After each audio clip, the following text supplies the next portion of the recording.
আপনি আপনার স্ত্রীর কাছে বসে আছেন, একটা ফুরফুরে মনে আনন্দ চিত্তে স্ত্রীর সাথে আলাপ করছেন, তার সাথে আপনি ভাব আদান প্রদান করছেন, আল্লাহর আরশ পর্যন্ত খুশি হয়ে যায়। সুবহানাল্লাহ, আল্লাহর আরশ পর্যন্ত খুশি হয়ে যায়। যতক্ষণ পর্যন্ত আপনি এইভাবে আপনার স্ত্রীর সাথে কথা বলতে থাকেন, স্ত্রীর কাছে বসা থাকেন, আপনার আমলনামার মধ্যে সওয়াব লিখতে থাকে। রাসূল পাক সাল্লাল্লাহু আলাইহি সাল্লাম এই কথা বলার পর এক সাহাবী বললেন, ইয়া রাসূলুল্লাহ, স্ত্রীর সাথে একসাথে শুবো, একসাথে ঘুমাবো, একসাথে খাবো, একসাথে তাকে আদর করব, এটা কি সওয়াবের কাজ হতে পারে? রাসূল পাক সাল্লাল্লাহু আলাইহি সাল্লাম বললেন, আচ্ছা তোমার স্ত্রীকে না নিয়ে তুমি যদি আরেকজন স্ত্রীর কাছে বসে থাকো, আছে কি না? আছে কি না? মজাই লাগে, উনিও খাইবেন, রেডি থাকেন। তুমি অন্য কোনো স্ত্রীর পাশে বসে বসে ফিস ফিস ফিস ফিস করলা, মজাই লাগবে, তবে মনে রেখে দিও তোমার আমলনামার মধ্যে জেনার গুনাহ লেখা হবে। তুমি যতক্ষণ তোমার স্ত্রীর কাছে বসা থাকবে, জান্নাতের দরজাগুলি তোমার জন্য খোলা আরম্ভ হয়ে যাবে। আর যতক্ষণ পর্যন্ত পরস্ত্রীর সাথে বসা থাকবে, ততক্ষণ পর্যন্ত তোমার আমলনামার মধ্যে গুনাহ লেখা হবে কিনা। সাহাবাই কেরাম বলেন, ইয়া রাসূলুল্লাহ, অন্য স্ত্রীর সাথে বসলে তো গুনাহ তো হবেই, তাহলে তার উল্টাটা তোমার হালাল বউর সাথে বসলে, তোমার হালাল যাকে হালাল করেছো তার সাথে বসলে সওয়াব হয়ে যাবে। সুবহানাল্লাহ, সুবহানাল্লাহ। চাষটলে বসতে ভালো লাগে, টিভি দেখতে ভালো লাগে, আরেকজনের ভাবিকে ডেকে ডেকে মুখের মধ্যে পানি এনে দেয়, ভাবি কেমন আছেন, বউকে বলো না, বউ তুমি কেমন আছো। শরম লাগে, শরম লাগে। রাসূল পাক সাল্লাল্লাহু আলাইহি সাল্লাম বললেন যে বিয়ের মাধ্যমে স্বামী এবং স্ত্রী, ছেলে এবং মেয়ের যৌনতাকে পবিত্র করা হয়। সুবহানাল্লাহ, সুবহান, কত সুন্দর কথা। স্ত্রীকে হেফাজত করা হয়, এই মেয়েকে সমাজের বিভিন্ন ধরনের খারাপ লুলুপ দৃষ্টি থেকে একটা মেয়েকে বাঁচানো হয়। কারণ একটা মেয়ে যখন একটা ছেলের আন্ডারে হালালভাবে বৈধ হয়ে যায় বিয়ের মাধ্যমে, তখন আর এই মেয়ের দিকে কেউ খারাপ দৃষ্টি দেয় না। কি বলেন? দেয় না। দেখুন ইসলাম কি বলছে, রাসূল পাক সাল্লাল্লাহু আলাইহি ওয়াসাল্লাম কিভাবে ব্যাখ্যা করছেন। রক্ষণাবেক্ষণ হয় মেয়েটাকে রক্ষণাবেক্ষণ করা হয়। কারণ একটা ছেলে যখন একটা মেয়েকে বিয়ে করে, তার চিন্তা চেতনায়, তার ভাবনায়, তখন মনে হয় যে এই মেয়েটাকে সকল ধরনের বিপদ আপদ থেকে আমি রক্ষা করব, আমি তার পাশে থাকব, আমি তাকে বিভিন্ন গার্ড দেব, তাকে তার বিপদের সময় আমি কাছে থাকব। কি বলেন? বলে কি না? আপনার স্ত্রীর কাছে যদি কেউ ঘেঁষায়, তখন মেজাজটা গরম হয় কি না? হ্যাঁ, কেন হয়? কারণ সে আপনার হালাল হয়ে গেছে। রাসূল পাক সাল্লাল্লাহু আলাইহি সাল্লাম বললেন, কেউ যদি ঘেঁষতে চায় তোমার মেজাজ গরম হয়ে যায়, তার পিছনে কারণ হলো তুমি তার রক্ষক হয়ে গেছো। ইসলাম একটা মেয়েকে রক্ষণাবেক্ষণের সুযোগ করে দেয় বিয়ের মাধ্যমে। আর ওই মেয়ে যে স্টাইল করে বিয়ে করেছে, সন্তান প্রজননের গোটা পৃথিবী টিকে থাকবে যতক্ষণ পর্যন্ত আল্লাহ সুবহানাহু ওয়া তাআলা যে মানুষ সৃষ্টির পদ্ধতি বানিয়েছেন, পদ্ধতি সৃষ্টি করেছে, এটা চালু থাকবে ততদিন পর্যন্ত পৃথিবী সুন্দর হবে।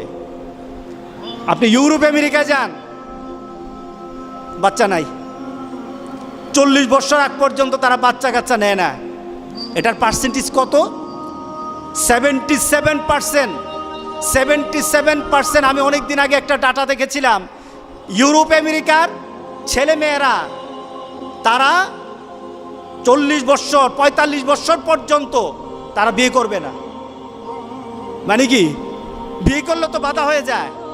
তাদের ধারণা হলো, এক মহিলা আমার ভাগ্নিকে পড়ায় একটা ইংলিশ, আমি ওই সময় ম্যানচেস্টারে ছিলাম।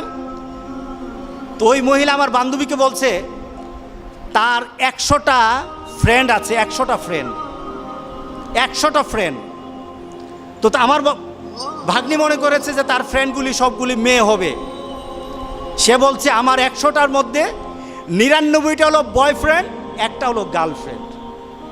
99টা কি ফ্রেন্ড?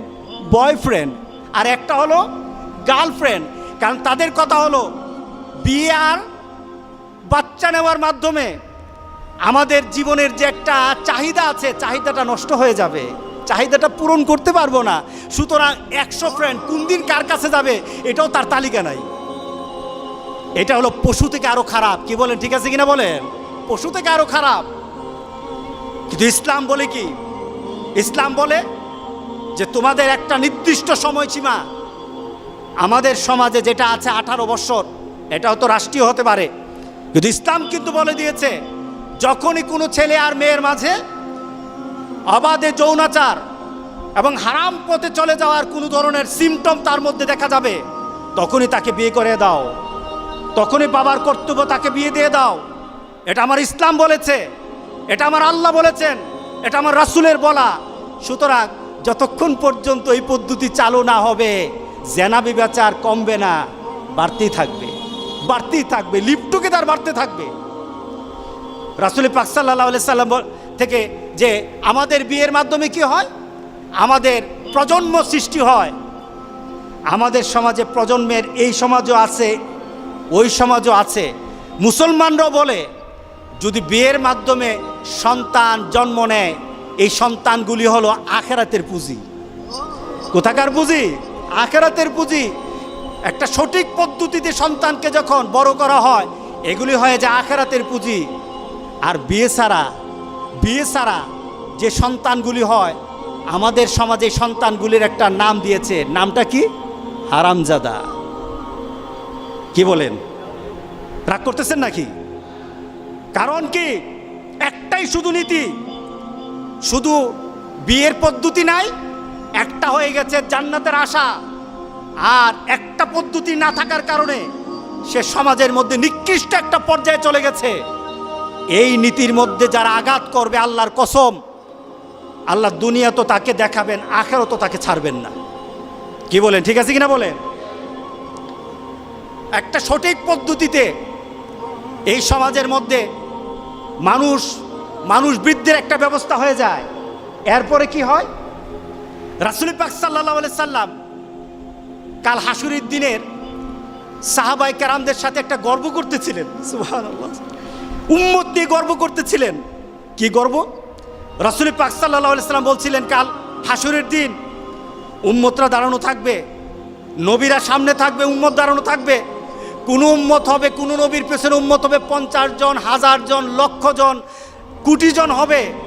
কিন্তু আমি মুহাম্মদ রাসূলুল্লাহ সাল্লাল্লাহু আলাইহি সাল্লাম যখন হাসরের ময়দানে দাঁড়ানো হবে, আমার পেছনে উম্মতের সংখ্যা হয়ে যাবে কোটি কোটি, উম্মতের সংখ্যা হয়ে যাবে, সবার থেকে আমার উম্মতের সংখ্যা বেশি হয়ে যাবে। আমি তখন সেটা আনন্দ বোধ করব, আমার মধ্যে আনন্দ লাগবে, আমার মধ্যে একটা সম্মান বোধ সৃষ্টি হবে। বিয়ের মাধ্যমে রাসূল পাক সাল্লাল্লাহু আলাইহি সাল্লামকে ওই আখিরাতের ময়দানে, হাসরের ময়দানে যারা বিয়ে করে হালালভাবে সন্তান জন্ম দেয়, তারা রাসূলের সম্মান বৃদ্ধির জন্য তারা ব্যবস্থা করে। জোরে বলেন সুবহানাল্লাহ। কারণ সেখানে যদি উম্মত বেশি হয়, সম্মানটা কার হবে? আমার রাসূলের হবে। কার হবে সম্মান? আমার রাসূল।